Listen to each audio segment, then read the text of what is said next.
Welcome to Drinking Bros, presented by GhostBed.com.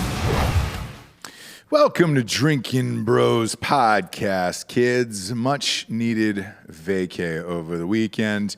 Took 3 days off. Hopefully everybody was laboring over the Labor Day. On Drinkin' Bros Sports earlier, we congratulated Bob on his baby. We'll do that one more time, and then we're all done with that, Bob. Happy baby day. Thank you. You would be shocked at the amount of medical professionals that were like, they call it Labor Day for a reason. Oh, God. I bet. I wanted to just cut the cord and get the fuck out of that hospital after hearing that. Just bite the cord off and go. What's socially acceptable there? How many puns do you have to listen to before you can start attacking people? Because for me, it's like two in a row. Two in a row, and that's like domestic violence level right there. Right. By the way, I knew as soon as Chip Kelly said that. Was it Chip Kelly or who was the coach of Notre Dame? Brian Kelly. I knew as soon as he said that one-liner at the end of that game, I was like, they'll crucify him for it. I don't appreciate you confusing Irishmen like that. I don't even care about either Kelly, to be honest with you. Neither are going to win a national championship, so who cares? But as one life enters the world, we taketh another away. We lost fucking Omar, dude. Yeah, Michael K. Williams. He's apparently the latest thing that he was in was also extremely good. Yeah, I'm not sure. Somebody told me about it. I haven't personally seen it. He's in so many things, though. He was a great actor. Yeah, he's a great actor, great character actor, and you were lucky to get him in your films and or TV shows. I thought you were going to say lucky to get him in your fantasy football league. Well, that too. I heard he was a damn good fantasy football player.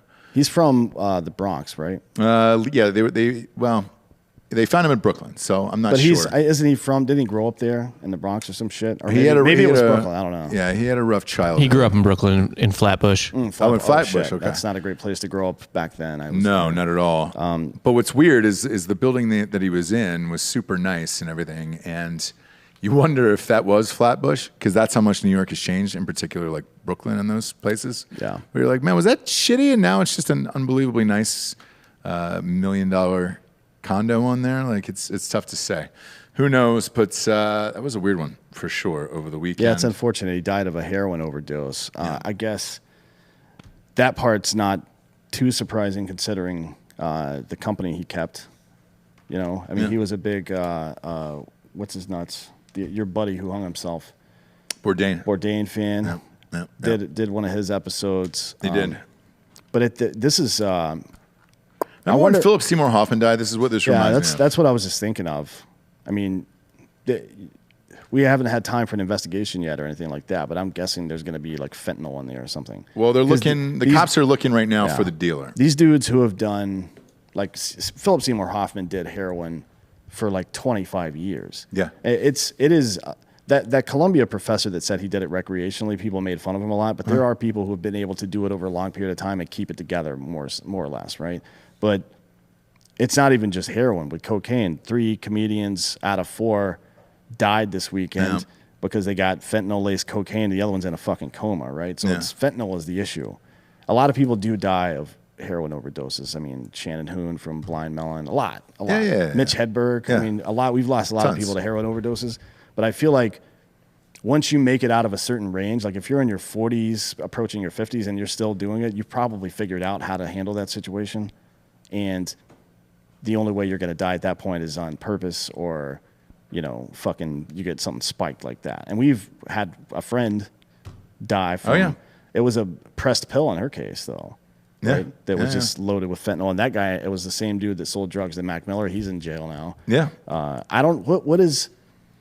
It seems like the risk is so high. And the last couple of high profile people that have done that have ended up in jail. Why take that risk? I mean, you're already selling heroin, man. I'm not sure. Because when it's somebody famous like this, they will come back and get you. Oh, yeah. Like, they'll find out exactly who this was, and they'll get this guy pretty quickly. What I was talking about earlier on RPR in the morning that I didn't have an answer for, and it was a better suited question for you actually, is there is a debate going on this morning after the deaths over the weekend of, do you just legalize everything? So that way the government's getting paid off of it. You can subsidize it. You can make sure it's clean and everything else. Right. How do you work that? Because other countries do have it. Yeah, I mean, a lot of people gave Northern European countries a lot of heat for doing needle exchanges and providing safe zones, whatever you want to call it, for doing drugs like that. You know, there's a point that you need to be realistic about it and understand that people are going to do it no matter what. You know what I mean? So I'm not saying that you react just on that information, but that is a piece of information that you do have to take into account. You know what I mean? If you make a law and put something on paper that says they can't do that and then penalize them for doing that, usually what we see is in law enforcement on the legislative side, if you target the lowest people on the totem pole, that's not very effective. Sure. Because typically those people are doing stuff for reasons beyond just boredom or trying to get rich or whatever the fucking case is, right? So you then have to, in the same way, if you were looking at a hose and trying to trace back where the fucking leak is happening, you have to keep going higher and higher if treating that part of it doesn't work. And we've tried that with interdictions in Colombia even. I mean, we dropped fucking poison all over their fields for years. We've tried it to some degree in Afghanistan, which we'll get to later, with the heroin trade. But that stuff hasn't worked either. So you can make the same argument that socialists make about socialism, that it's never been tried the right way or whatever the fuck, from the conservative side of drug enforcement. Sure. But I think the libertarian approach is probably the better one, because if you can't avoid something, right? Think about it this way. Somebody's coming to punch you in the face, and you know in your brain that I have reacted too late to this. I'm not going to be able to dodge this punch. What do? You don't just sit there and fucking take it in the face. You at least try to roll into it or do something, right? So we have this information that, well, there's two key points of information. One, people are going to do drugs no matter what happens. And two is that there are some predators out there, whether it's pure malevolence or just profit-driven, that are spiking stuff with fentanyl. Not just heroin, but cocaine, all kinds of shit. So how do you then handle those situations? I mean, regulation on the product is probably the only thing that makes any sense at this point. And that only happens if the government legalizes it, right, and oversees the fucking regulatory process. Probably, right? I mean, I would love to have a conversation with somebody on the other side of this. I just don't know. I don't know what the solution to that is. I don't either, and that's why I wanted to ask you, because I mean, look, I'd say you and Giorgio are probably our resident drug experts here, and I don't know the answer, because part of it, you look at it like, all right, would that leave people open to more addictions or things like that? Well, I mean, you save the money. This is where the defund the police argument came from originally. It was about, and this is, when I say originally, I mean back in the fucking 90s, right? After Nancy Reagan's fucking war on drugs bullshit, right? It was essentially that, look, you're not going to stop this shit. No. But we're spending all this money on fucking micro wars in South America and on policing, and then not just policing, but keeping people in prison after the fact, spending billions of dollars on that. If we were to, it's like a 14-point shift in a football game. Flag brings the touchdown back, and then they fucking get a pick and score. That's a 14-point swing, right? Right. If you're able to stop spending that amount of money on low-level enforcement and instead spend it on recovery while you're also getting tax base from the drug sales, that seems like a good idea to me, but I don't know how you test something like that to see how well it's going to work without upending everything. You know what I mean? So it's a tough situation. The only way I've seen it work on a micro level, I guess, is Colorado. I remember when Colorado first legalized weed, and everybody thought, well, shit, everybody's going to be going out doing smoking weed, or all these regulations, everything's going to be crazy or whatever. I found it to be the opposite, where when you went there, you were like, oh, since it was available everywhere, everybody was just kind of bored with it. And they were just like, well, yeah, the people who like to smoke weed do it. But, you found a lot of tourists in these places. I don't think anyone started smoking weed after it became legal who didn't smoke weed before. Probably, right? Maybe a case here or there, but that seems really implausible to me. Sure. People just don't start. And think about yourself, the way you were from ages, I don't know, like 16 to 20 versus the way you were from 21 to 30. Yeah. Vastly different. I drank far less from 21 to 30, even though I was in the 82nd Airborne, than I did when I was 16 to 20. Like, I was just getting hammered all the time. Yeah, because it seemed there was something taboo about it. Yeah. Where you're like, oh my God, I can't get this or whatever. Yeah. Now you can. Almost like gambling, like sports gambling right now is the next thing where they're, a lot of these ads you'll hear us read, there'll be a warning at the end of it. Well, it's mandatory because of the feds, right? Mm-hmm. So you got to give out the 1-800 gambling number or Gamblers Anonymous or whatever it is. And you should. I mean, if you want to be part of an institution, whatever it happens to be, using recreational drugs or gambling, anything that's a vice, or even owning a gun, like, you should be completely invested in doing whatever you can to make sure that people aren't using that improperly, right? Yeah. Whether it's through empathy or just trying to protect the institution itself. If anybody that's against it is able to paint it as a wholesale corrupt organization, like, owning guns is just intrinsically bad. Now, we know that's fucking stupid, but nobody, I've said this before, nobody hates an irresponsible gun owner more than all of the responsible gun owners. Yeah. Right? I mean, that's because it fucks everybody up. Yeah. And I think it's the same way here. You got to figure out a way to put money back into this situation and protect the people who need protecting. I think that's pretty much how that's capitalism, right? Mm-hmm. Here is an opportunity to have a meritocracy-driven industry where there are going to be winners and there are going to be losers. But if you apply yourself enough, you can probably make some money here. But there are going to be people who, through sometimes no fault of their own, sometimes because they're shitbags, are going to fall prey to different things, right? And then you create the lowest possible level of regulation that you can to protect from that bullshit, because it ends up costing you way more in the long run. Like, an ounce of prevention is worth a pound of cure, right? That's what capitalism is supposed to be. Right. And we still haven't figured it out yet. No, and we're not even close to it, by the way. No. So you'll probably continue to see this happen. I can't figure out why fentanyl. Again, why you want to kill your clientele is when you could just keep making money off them. It's strange to me. Yeah, some of that stuff is weird. Remember that drug crocodile from Florida? Like, you take it and there's a pretty decent chance that it was just going to eat half your leg off. Like, what the fuck? There's fun in that, obviously. There's no fun in Biden being president, though, these days, is there? My God, man. I know the episode's called Funding the Taliban, which we're going to get to. There was breaking news right before we went on. Is he really going to campaign for Gavin Newsom out in California? Yep, next week. You're kidding. So the recall, if you don't know, is 7 days from today. So I'm assuming he's going either Monday or Tuesday then, right? To go and help him? I would say, yeah, the vote's on Tuesday, right? It is, yeah. So, yeah, he'll be there Monday, or maybe even over the weekend. Wow. Yeah. So if that tells you how close it is between a conservative talk show host who's never been in top politics before and Gavin Newsom, here we are. The president is going to campaign for him. Well, it's because it looks really bad that Black Donald Trump in California beats their fucking liberal guy. Yeah. Like, he's their guy. He's their fucking establishment dude that grew up through the ranks. He's their Hillary Clinton, basically. Yeah. And if Black Donald Trump shows up and beats this guy, that's a big fucking problem for them in 22. It is. Big problem. It is. Who do you got in that one, by the way? Since I didn't know he was going out there. So clearly the polls are just as close as we've been saying.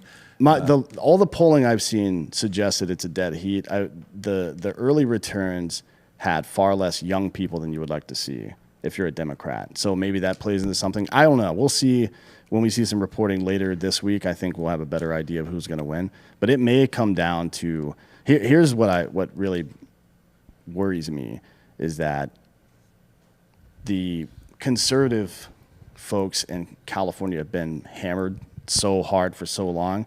Now you're starting to see them.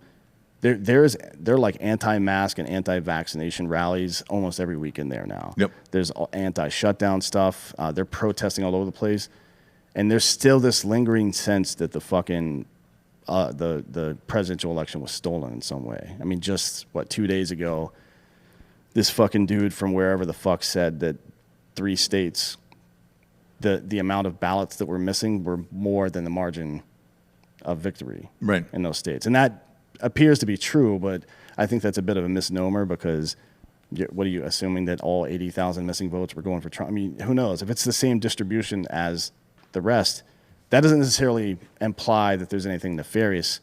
It just suggests that you should look and see what those votes were. And then if they're heavy on one side, maybe then, it's time to fucking have a conversation about that. But there's still that lingering doubt about the validity of the 2020 presidential election in these people's minds. Mm-hmm. And if this comes down to a close vote like that and Democrats win, it's going to be a fucking shit show out there. Oh, boy. I'm talking about like violent riots.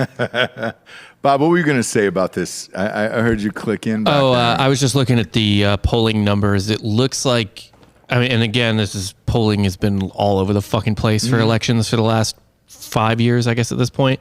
But I mean, it seems fairly comfortable for Newsom still in terms of 53% want to keep him, 42% want to remove. So, but polling has been all over the place. Yeah, my gut is... It was a dead heat in a month ago. It was real tight. Yeah, my gut is that it'll barely go Newsom's way, and people aren't going to be amped about it. You'll probably have the same response as you did for the election, to be honest with you. Yeah, I think if the polling is running dead heat, then Elder's probably going to lose because I've been a part of the largest recall campaign in the history of this country until now. This is way bigger probably, at least money-wise. But I think that there are a lot of people who just are against the idea of a recall election. Like, we fucking hired this dude for X amount of time. It's like how people get butthurt about NFL contracts. Mm-hmm. You know what I mean? Like, he was supposed to be here for this long. Even when shit is completely fucked up and dumb and doesn't, as long as it makes sense, as long as it's predictable, like, he's going to be governor until X date. Yeah. And then when you throw unpredictability or unpredictability probably, yeah, into that even some people that are conservative didn't like that during the Wisconsin recall election. So, that were liberal didn't like the idea of recalling Scott Walker then. So I don't know. I think if polling is, if it's a dead heat right now, I think that Newsom probably wins. It's not. Newsom is fairly comfortable. Oh, he is right now. When you say fairly comfortable, what do you mean? It looks like it. I mean, this is a poll of it's not a poll of candidates. It's just a poll of keep or remove Gavin Newsom, and he's 10 points ahead. Yeah. Okay. In the keep for the keep. I'm assuming that's probably the mail-in ballots because they did mail one to everybody in the state of California, which is everybody, huh? Everyone, yeah, which is weird. Everyone meaning like babies. Everybody got one. I don't know how you prove. Look, there's a lot of immigrants in California. I don't know how you prove all that shit, but everybody got a mail-in vote just in case. Well, just in case. The MU is going to get you. That's what we're up to. The MU. Yeah, I like that article in MSN today where the guy literally finished. He talked about some of the peripheral facts around the MU variant or whatever, and then he said America's MU infection spiked in mid-July and have since been on the decline. That either means that it's going to be far less dangerous or far more dangerous. Like, what? Yeah. Huh? Well, yeah, it definitely probably means something. It definitely means something. We don't know what, or I don't know where I am right now. Yeah. I don't know if maybe Alzheimer's is contagious. I hope not. If so, I think I'm getting it from him. Yeah. Well, you've never been able to pronounce words. It's getting worse stuff for me. Who knows? Who knows what it is? But by the way, shout out to you guys drinking Killcliff off camera there. Put the camera back on you too. This is real. You guys are really drinking it. Yeah. So boom. If you think it's all up front on the show, it's not. No, it's delicious. Killcliff.com. Promo code Drinkin' Bros, 30% off there. We had a guest in studio yesterday for our show, and he was like, "What is that?" And I was like, "Oh, dude, this energy drink. Like I hawk it off camera. Like I was like, it's fucking good. You want one?" And he was like, "Yeah."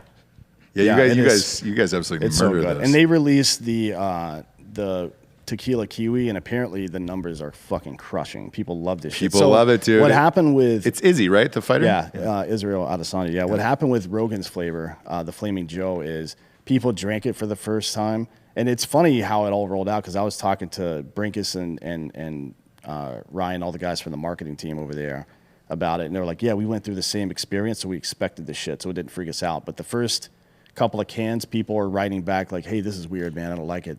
And they told their customer service team just to tell people like, drink a few more cans and then tell us what you think. And then after like the third or fourth can, people are like, wow, this is really good. I don't know why that was the case. Anything different though, you've got the same reaction to it. You don't really know what to do with it. But this one, I think because people were trained to have a couple before they made a decision, has been like the repurchase rate. The second purchase after the first has been super high. With the Joe Rogan one, because people dude, are also worried shit. that it's going to go out of fucking stock and shit. But that spicy one, dude, I don't typically like spicy shit like that. I love it, man. That became really my favorite. Good, yeah. I drink Flamin' one of Joe. those every night. You got to get CBD. you got to get the tequila kiwi and put actual tequila in it. I highly recommend that. By the way. All right. I'll rage with that this weekend. We got NFL on all this weekend. We're going to watch Cowboys game here live in the studio that night. Speaking of Joe Rogan. Can you drink tequila and watch the Cowboys? I guess. Yeah. What if they win? You'll win. tear the top of this table off. Yes, they're not going to win. I've got so much money on. You don't want to drink violent fucking alcohol when you're watching something like that. I think. Yeah, especially for a Cowboys fan. Yeah, he's. Yeesh. Hightower Sean, dude. I'm gonna have to check in for weapons before he comes in. All along the Hightower up there, and then hide all the weapons I've stashed here as well. Exactly. But Joe Rogan, he's threatening to sue CNN over the parasite pill coverage, which is hilarious. I guess he was on with Tom Segura, who we love. Shout out to Tom Segura and all those guys over there. Well, opening up the fucking... funny, dude. As soon as the episode started, Segura was, well, if it isn't Horseworm Rogan or whatever the fuck. It was really fucking funny, man. Actually, my wife and I are going to go see his wife on Saturday nights. She's playing down the creek in the cave here, so we're going to pop on down. But I think Rogan's at Vulcan tomorrow, actually. Is he really? Yeah, the 8th. Yeah, I'm pretty sure he's at Vulcan tomorrow. If you guys are in town and want to go check it out anywhere. I don't know if there's still tickets. That's dope. Anyways, he went after Jim Acosta and CNN for claiming that's the old horse dewormer. You give that name a shot. You're better at saying it than I am. Dewormer? Ivermectin? Ivermectin. There it is. I knew I would fuck it up. They keep going all in on him about this. Trump was taking this as well. What's the fucking story here? I know this has been around since, 1975 or something? The story is that ivermectin has been prescribed to human beings since 1975. Okay. And that it's typically used as an anti-parasitic, right? But has antiviral properties. I don't know if it works on COVID or not. I have no idea. I don't really care, to be honest. But what I do know is the way that the media has been classifying this is the same way that they classified hydroxychloroquine as a fucking fishbowl cleaner, which is also not true. Right. It has been prescribed to human beings for 80 fucking years. It's just not true. And we discussed this last week about the missing honest bones in the media's body. Yeah. Where one might come from. But Rogan said this. He said, they're making shit up. They keep saying I'm taking horse dewormer. I literally got it from a doctor. It's an American company. They won the Nobel Prize in 2015 for use in human beings. And CNN is saying I'm taking horse dewormer. They must know it's a lie. Of course they know it's a lie. They don't give a shit. They don't care. I mean, they literally won a Nobel Prize for using this drug in human beings. Right. And the entire media is referring to it as a horse dewormer. Yeah. You know what I mean? Like water. You can use it for a lot of different things. People can drink it. You could shit in it. Yeah. Wash your feet. Like, man, can you believe this guy's drinking stuff he would wash his ass with? That in that context, with that limited amount of information, that sounds a little fucked up. Yeah. But in reality, we know that these are two different fucking situations here, right? There's also different types of water. There's gray water. There's potable water. There's fucking all sorts of shit there, right? Yeah. So, seawater, you can't drink that. No. If he was drinking seawater, or if he was those people that went out and got I can't remember which one it is, but there's hydrochloroquine something, phthalimate, or I don't remember what the fuck it is. But one of them is for cleaning fish bowls. If you went out and did that, you're a fucking idiot. Yeah. Right? 10 seconds on Google could have told you not to do that. Right. And you failed at that very basic human task. So that's natural selection right there. It's funny to me in this the rest of this interview, if you haven't listened to it, he was saying, look, if the internet says it, who gives a shit, right? But when it's on CNN and it's Jim Acosta, he's like, now we're getting fucked up because people are going to believe this is real news. And we've known this for years that CNN is not real news. So, No, I mean, who owns CNN? that is a great question. I believe it is It's Turner, right? Used to be. No, not Turner. It was AT&T, and they got sold recently. I know they're CNN gonna Worldwide, end up on Turner Broadcasting. Discovery Plus. So I think Warner Brothers might own it next. Warner Media, yeah. Yes. Yeah. Okay, so who inside of Warner Media? For me, anytime you know me, I start with cui bono. Who benefits from this? Sure. And I work backwards from those premises. There was an Asian who owned Warner. Well, Warner no, I mean Brothers. like who inside the ownership Asian group guy. is actually active, and what relationship do they have to the vaccine? Yeah. That's what I would ask. Like this fucking the dude from was it Pfizer or Moderna was like, yeah, you're probably gonna need to get like 3 boosters a year or some shit like that. Like, what the fuck are you talking about? Israel's on their 4th. I mean, that is not how any of this works. No. The reason that most people can now get influenza without just dying and having their asshole leak out of their body is because our bodies have developed a natural immunity over time to it. Yeah. It's not because we started making different vaccinations as we went along. This doesn't make any sense to do it that way. One of our listeners, Al Rahai, I don't know what that is, but he says Trump should buy CNN. There was a rumor that he was trying to for a while, and that they blocked it. So I know he was looking into Newsmax and something else as well, but CNN's been on the block for a while, and that deal just went through a couple months ago. So who knows? Watched an interesting doc on Netflix last night that just started about 9/11. And Was it about how Bush did 9/11? no, he That I'm not watching it. yeah, well, One of my favorite things before we get into that is how, do you remember there was like a good 2-year period where Charlie Classic would just post random photos, and then if you zoom in on one specific part of it, it would just had in really small letters, Bush did 9/11. He did that for like 2 straight years. It's one of my favorite things. Anyways. but it went into obviously the Taliban, how it was funded, everything else. It's shocking how much you knew about that shit, by the way, because they went through the whole history with you. I mean, from like start to finish. You were almost, if you watch it, here's the weird thing. I felt like I'd known every single thing about the Mujahideen and all that other shit because of hanging out with you every day. It is word for word identical to what you said and how it was funded and all that other shit. And the long game. That was the other thing that I was surprised about was just the long game from those motherfuckers. Like even in that with Russia, right? When they beat Russia, and the guy afterward who was the head of the movement, whatever the fuck it was, he was saying, yeah, I was so excited that I was crying as I was praying, and I was crying for like 2 days straight because I was so happy that we won. He goes, I knew we would win. Are you talking about Charlie Wilson? No. It Talking was about the Mujahideen leader? Yes. Oh, okay, yeah. And he goes, I knew we would win, but it's still like I was crying for 2 days because I couldn't believe how fast we won. And I turned to my wife and I go, 9 years was fast to you? Like 9 years is fast to you. Yeah, that's what I made some analogy about this last week, I think, but it was also the foundation of the top end of the Nazi propaganda, right? So there was an office of the 5-year plan, and it was essentially like I don't know how you would frame it in American politics. It was a person who was in charge of a group, like a think tank, to try to like red cell things, determine what's going to happen, make plans that exist over the course of 5 years, and the information wing, right? Goebbels and all of his fucking propagandist films and all this other bullshit. They like to refer to themselves as the office of the 1,000-year plan, right?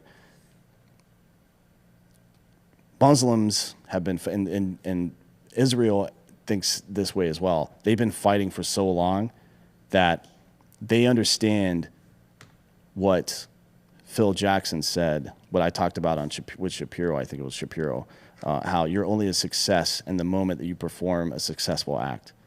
There's no finish line in life. If you want your culture to continue, there's no finish line. There's no declaration of victory. So we think of, I mean, imagine this way: you're playing a football game, and in your mind, the game is 2 quarters, and in the opponent's mind, it's 4 quarters. You may win the first 2 quarters, but if you don't continue playing after that, you're going to lose. Yeah. And that's what is happening to America. And it is a symptom of the fact that we have a quote unquote peaceful change of power every 4 years.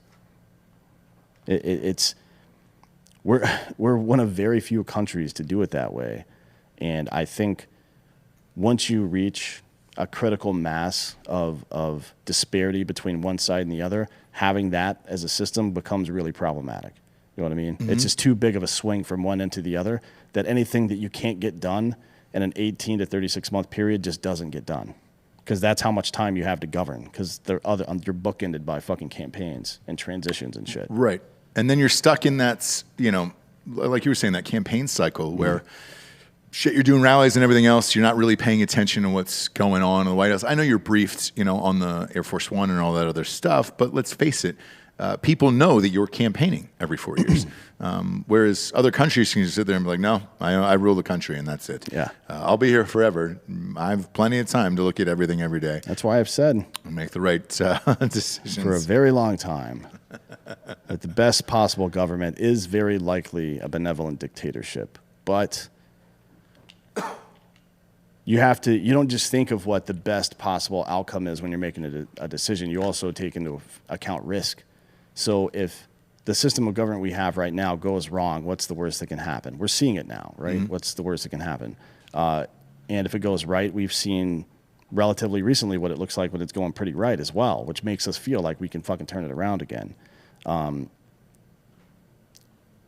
In a benevolent dictatorship, you have to assume that each new dictator is going to be benevolent. And that's how you don't write laws for the people that exist right now. You write laws to protect from some potential asshole. You know what I mean? Like the Patriot Act, for example. Maybe you think for yourself, like, hey, I can give myself this amount of power as the CEO of the company. Like if you're doing a startup, I can give myself this power as CEO, give myself this power on the board of my company, so on and so forth. What happens when the next board member comes along and has that same power? Yeah. You know what I mean? That's a problem. So I jokingly say that benevolent dictatorship is the best. And it does present the best possible outcome, but it also presents the worst possible outcome. So that's not really, we don't need to be coin flipping. What's the phrase from Game of Thrones? When a Targaryen is born, the gods flip a coin, and it's either a fucking lunatic or a normal, like a really good person. Right. There's too much risk involved there. Yeah. Yeah, and watching that last night, you couldn't help but be curious if we're headed down the same road now, right? So when Russia left, they celebrated, re-fucking upped and said, all right, fuck it. And then now we left, they celebrated. Will they re-up? And it was all about funding, man.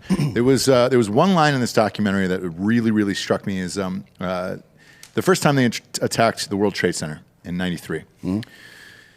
They knew the guys who did it, and they caught the 2 guys, and the CIA was talking to the guy that was behind it, and he goes, I guess the guy from the CIA held up a picture of the Twin Towers, and he goes, I want you to look at this. They're still standing. And that was after the attack in '93, and he looked right back at him, the guy from the Middle East, and he goes, wait till I have more funding. They won't be. And yeah, that's interesting because it cost $500,000 to pull off 9/11. And we're about to drop a pallet of cash on Al-Qaeda's doorstep. Literally. Yeah. And we'll get to that here in a few minutes. Absolutely. First of all, we got some sponsors who put the show on the air. First and foremost is ghostbed.com/drinking bros. Finest mattresses in the land. Look, their IT guy left the Labor Day sale up. I say take advantage of it. 40% off the bundle package when you get the adjustable base and the mattress. You can put everything with that. Pillows, sheets, you name it. You can bundle it in there and get 40% off. Or you can just use the promo code Drinkin' Bros and get 30% off everything in the entire store at ghostbed.com/Drinkin' Bros, where, as always, they got a 36-month pay-as-you-go program. No interest there as long as you have decent credits. And you can pile all of those deals onto that and walk out of there with a deal of a new bedroom set for $35 to $38 a month. Congratulations. Use it. Go to ghostbed.com/Drinkin' Bros today. Next up, Alexa, play Drinking Bros podcast. Yeah, we're on Amazon. We're on Amazon Music. for a limited time. So you got to use it now. I think it's something like 30 days or something like that. You're going to go to Amazon.com/drinkinbros and check out, obviously, the Drinkin' Bros podcast for free. They've also got unlimited music on there for 30 days. Do it since you're listening to the show. It's pretty safe to say you love podcasts. You can find a ton of binge-worthy podcasts, including ours, right there on Amazon Music. Amazon Music has more than 10 million free podcast episodes to listen to. I believe American Party's on there and Ross Patterson Revolution and all the shows on our network. Is Softcore History on there on Amazon Music? Yeah, apparently it is. We got a thumbs up. There we go. Alexa, play Drinkin' Bros podcast. But Amazon Music isn't just for listening to podcasts. They have thousands of music stations and top playlists to stream for free, no matter what you're listening to. And again, you can go hands-free with Alexa. If you're like me and want your music on demand and ad-free, you got to try Amazon Music Unlimited. That gives you unlimited access to over 75 million songs, as well as podcasts, music videos, and more. With Amazon Music Unlimited, you can listen to any song anywhere offline with unlimited skips, not like SoundCloud, who I dislike. God, I fucking hate SoundCloud. Especially hate when they name other songs shit that isn't the song just because some shitty rapper is trying to fucking break some weird beat he made in his fucking bathroom. If you've never tried Amazon Music Unlimited, now is a great time. For a limited time, new customers can try Amazon Music Unlimited free for 30 days, no credit card required. Just go to Amazon.com/drinkinbros. That is Amazon.com/drinkinbros to try Amazon Music Unlimited free for 30 days. Amazon.com/drinkinbros. Renews automatically. Cancel anytime. Terms apply. Last but not least, D'Anthony, we've got Raycon, dude. The big dogs. Yeah. Look at those things, man. I want to get them to do the whole podcast, by the way. Yeah, I love those headphones. They're in my road kit for a reason. Yeah. I mean, it's the... I'm a big fan. Yeah. I'm a big fan of those. Go to buyraycon.com/drinkinbroswork.com. I'm going to do that one more time. Buyraycon.com/drinkinbroswork. That is a new promo code for us for 15% off Raycons today. They do work. And these are great for work. And the ones that they are selling here today are specifically for work. Everybody's been moved home to Zooms and whatnot. I don't know if they're coming back anytime soon. By the way, my kid's preschool just got fucking canceled for the week for COVID. Teacher had it and like 3 other kids tested for it. So When in the history of... Well, never mind. yeah, don't even bother. Working looks different for everybody these days, especially these. Whether you're out and about in the home office or working on a solo project, can't think of a better way to work on than to work on what you love most, and that's with the fucking Raycons, dude. Just pop those in, dude. If you're working, you can listen to premium audio, or you can take some Zoom calls and all the other shit at Raycon. If you need a pair of wireless earbuds to take you from conference calls to solo works to Zoom meetings, Raycon's work earbuds are a game changer. These are wireless earbuds, so they're different than the big dogs here.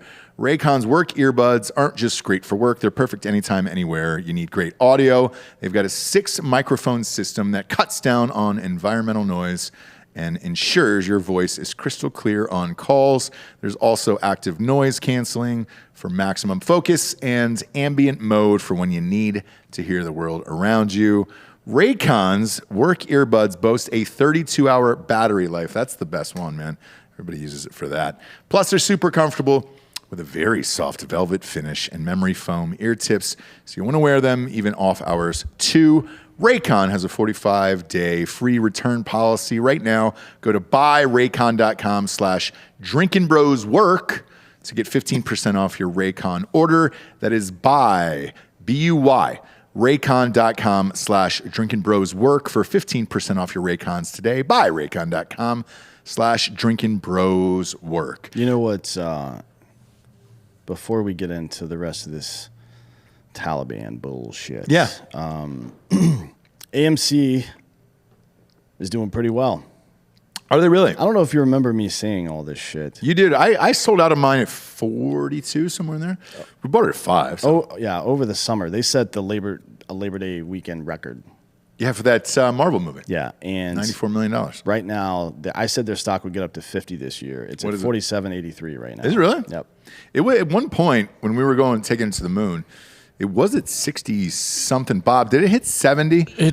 I think it scraped 70. I sold in the mid 60s, and then it got back up into the 60s not that long ago, like a month or two. It just for like a minute, like for one day, it popped back up and then it went back down. But it's been floating. I think its floor has been in the 30s. Yeah. Since it moved. Now that they're making money again. And here's what has happened, and you'll see a trickle-down effect of this. Just like every other workplace, they figured out how to make their workplace more efficient. Yeah.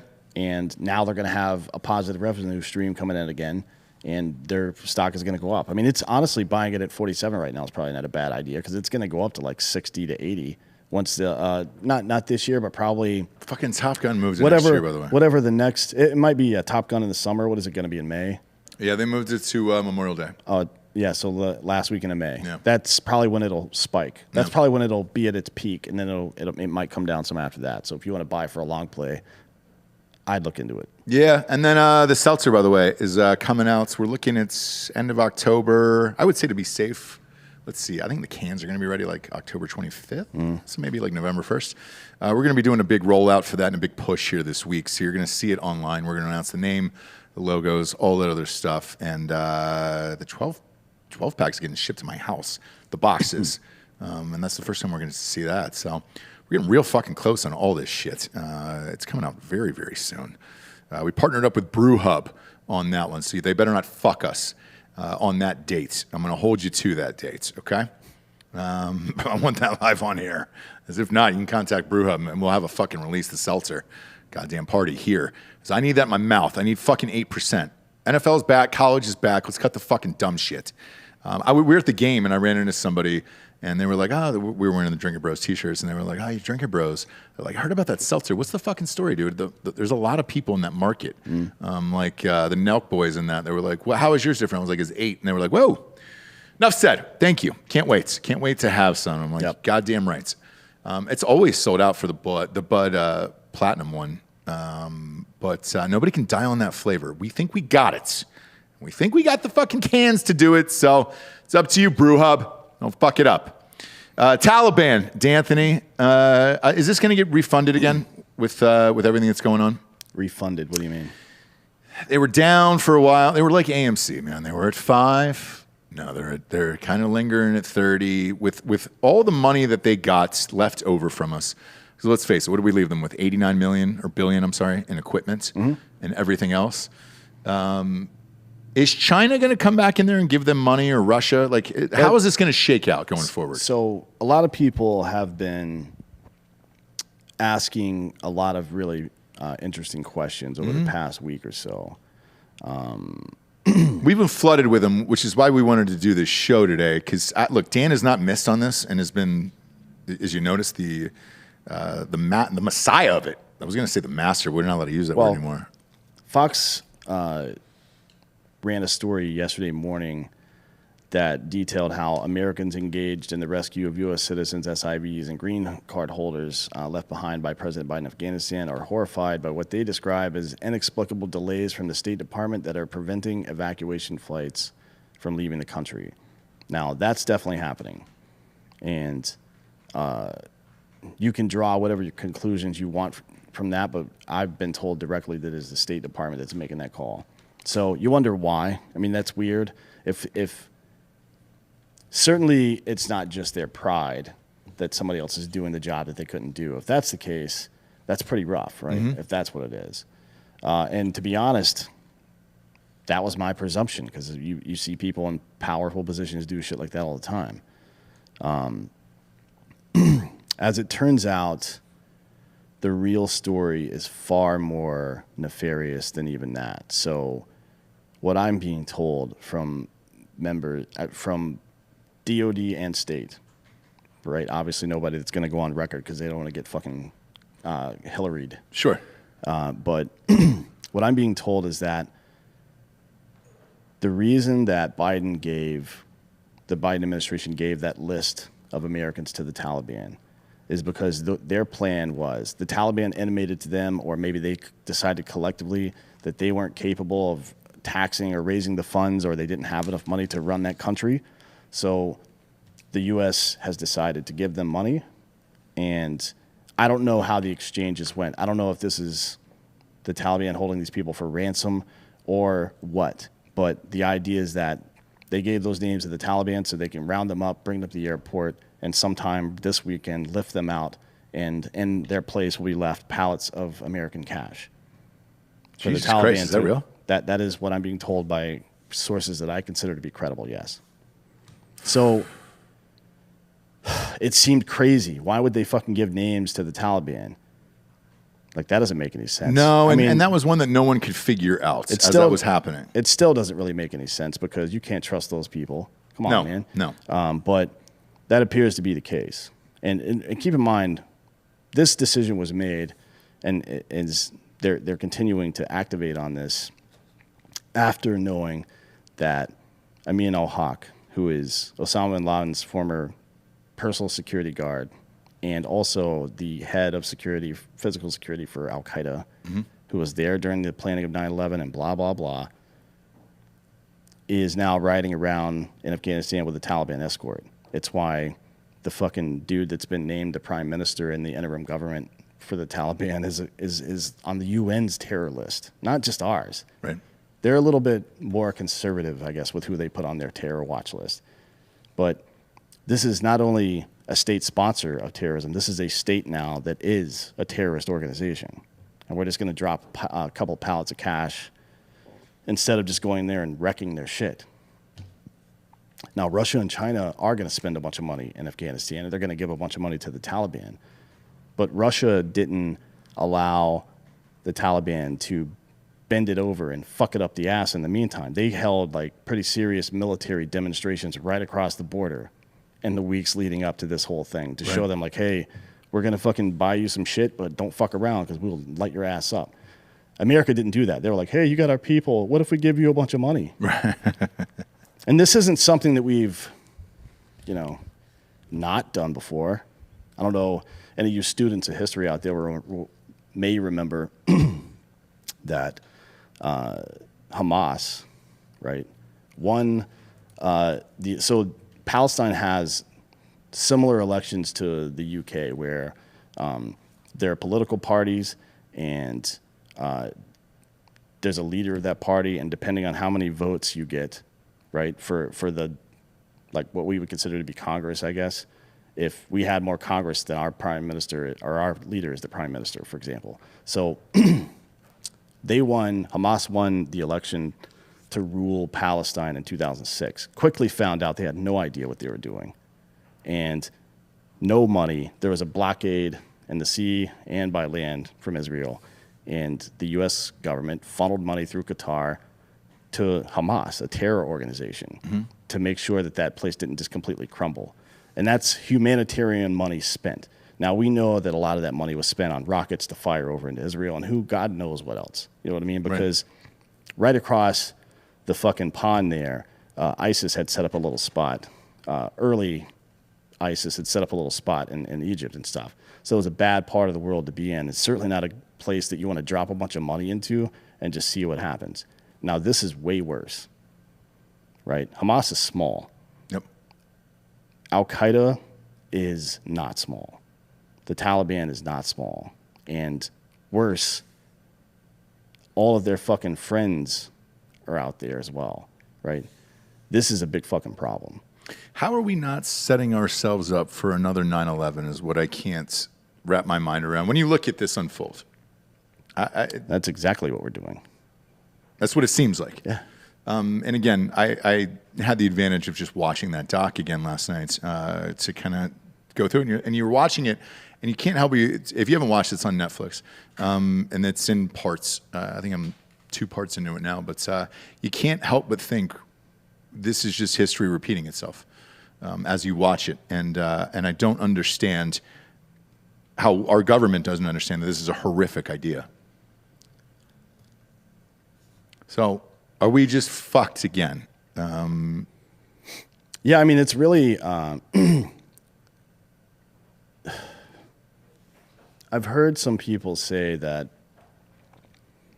Biden's actions are tantamount to treason. I heard one guy try to go into an explanation of how that's true. I'm not sure if that's really true or not, but it is becoming a bigger and bigger problem, the way that these folks are behaving, and the way that instead of actually stopping them from doing it, the right seems to spend most of its time trying to profit from the situation, right? The military-industrial complex.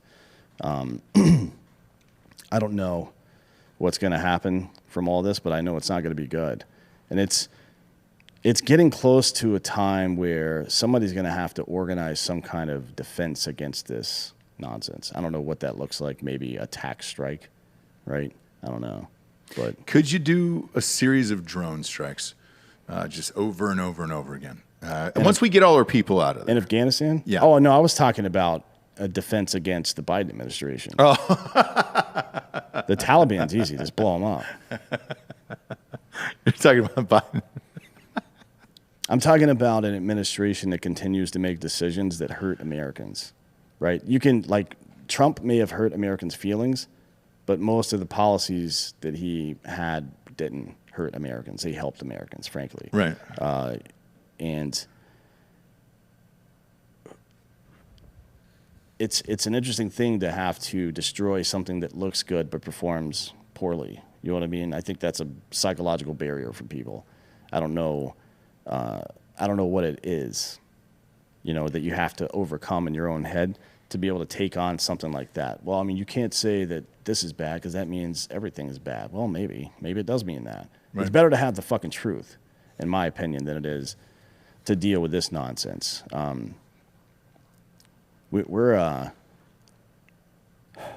Everything has gone so quickly in America.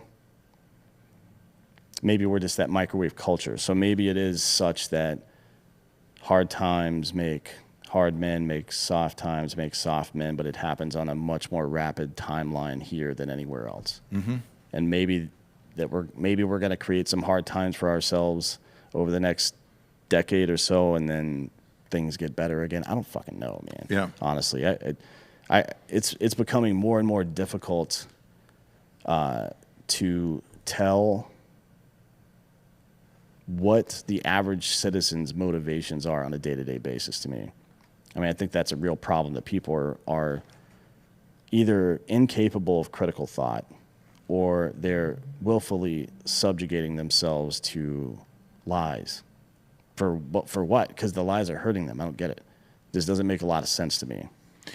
Yeah, I don't understand either. But then, I also don't understand the American justice system. I mean, we're 20 years after 9/11, and the mastermind you were talking about, that Khalid Sheikh Mohammed, yeah, is still awaiting trial. Yeah.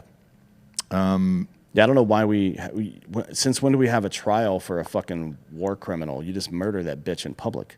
9 years, by the way, after war crimes, the charges were filed. Still nothing. We still have not gone to trial on that. Why? I don't understand it.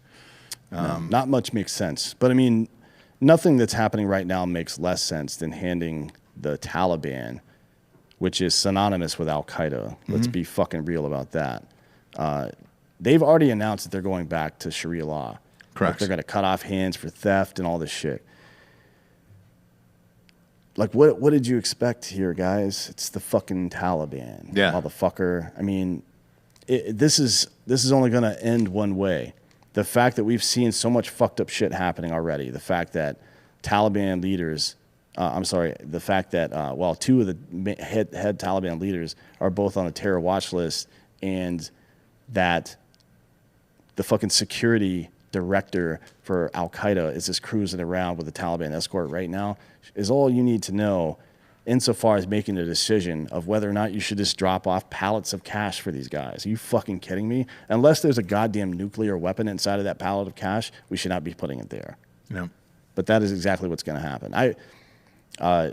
Dakota has talked to some people directly about this over the past 24 hours, and it seems like it's probably going to happen this weekend. So if you see people getting evacuated, Biden's going to try to spike the football. I don't know how they're going to explain the money. I don't, or if they're even going to say anything about it at all. Yeah, because otherwise the Taliban is not going to do it out of the kindness of their hearts, of like, oh, hey, here's your Americans back. Have fun. Enjoy the opening weekend of the NFL. Hope you bet on that Bucks -6 on Thursday. Like, they're not going to do that. Long term here, Dan, do we or another country go back in and have to fuck up Afghanistan again due to probably what's going to happen in that country over the next 3 to 5 years? That's really complicated. I mean, Lady G was on Fox earlier today talking about how we're going to have to go back in there and shit. But think about it this way. When we were helping to arm and train the Mujahideen, that was a big part of the Cold War, right? I mean, that might be the biggest part of the Cold War other than the Korean War. Now you have to understand that, I mean, think about what Afghanistan has looked like over the last 20 years. There's a good chance if you're out and about and you're a fucking Russian, you're going to run into some American operators, right? You don't want that. Right. And now American intelligence officers are not going to be able to fucking move about very well there.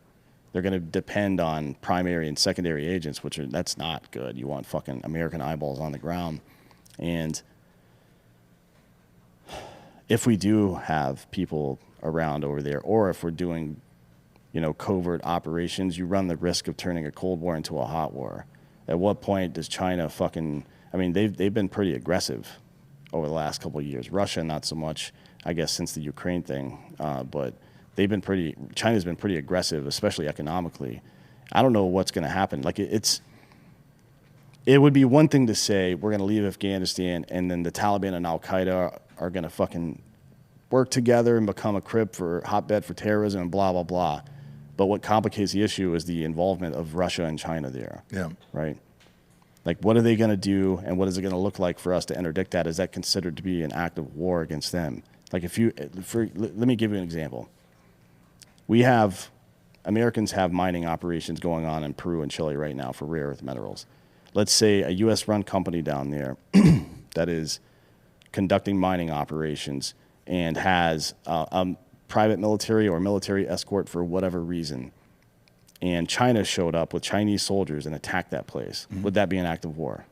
I think the answer is clearly yes. Yeah. So if we show up 5 years from now to the Russian-Chinese fucking oil pipeline from Siberia and all of a sudden start getting into gunfights and shit, that's an act of hot war at that point. Right. So we're pretty much closing ourselves off. I don't think we're going to... Lady G, yes, is fucking Lindsey Graham. I don't know if we're going to end up back there or not. I don't know if we'll be able to. The other part of this that I find fascinating, especially with Russia and China, is the Taliban is protecting their embassies. They've not been evacuated. Why would they? I mean, but nobody's talking about that. Like, oh, hey, those guys are fine, and the Taliban's protecting those embassies. Don't fuck with these guys. Yeah. Why? Because there's so much money that they're going to pour into the country and fucking extort all the rare earth minerals out of there? Not just the minerals, but also that pipeline from Siberia to mainland Europe. Oh, for the oil? Mm-hmm. Got it. Well, that's fun, isn't it? Yeah, by the way, another thing that people glossed over this whole time is that all these fucking ISIS-K and Al-Qaeda people that were running around trying to attack folks in the weeks leading up to the withdrawal, that they were mostly in a prison, and the Taliban people went there and let them out. Yeah.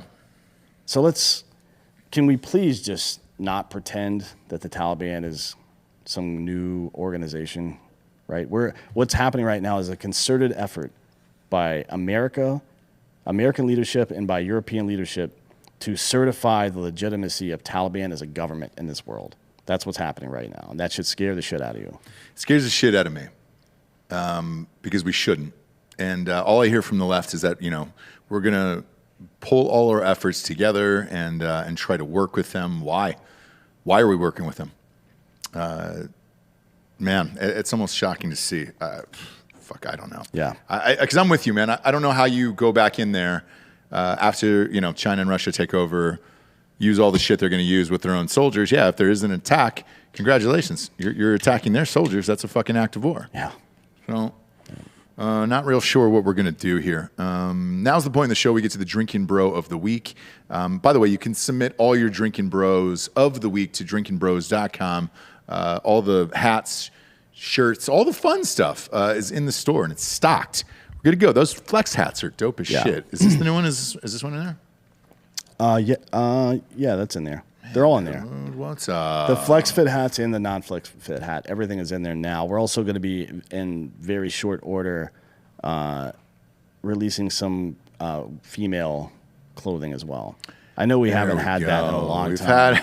We've had a lot of requests. But we're putting a female in charge of the merch, and then Jesse's going to help her out, and they're going to develop some good stuff for women because I know you guys want to wear stuff. We're also going to develop some baby stuff because I think a baby onesie with defund politicians on it would be pretty fucking Bob? Will you pay my baby to model it? I will. Ooh, his first NIL deal? Yeah, is it an NIL deal? Yeah, 100%. Because I'm not paying you anything. Yeah. I'm putting the money into an escrow account, and the baby can fucking get it out. I don't trust your ass. He's going to be spending, what is it, like $1.50 a week? Well, Delco Dan is going to be the father. Yeah, so are you going to put it? I can take care of the money. Yeah, do you want it all in bat?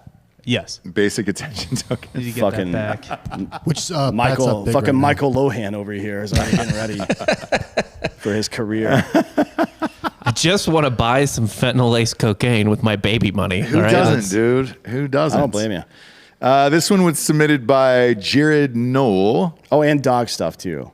Like dog stuff. Dog Really? colors and yeah. collars and stuff. Also, bandanas. before you get to the Drinkin' Bro of the Week, the part of this whole Texas legalizing every weapon for everything forever situation was that you can now carry brass knuckles.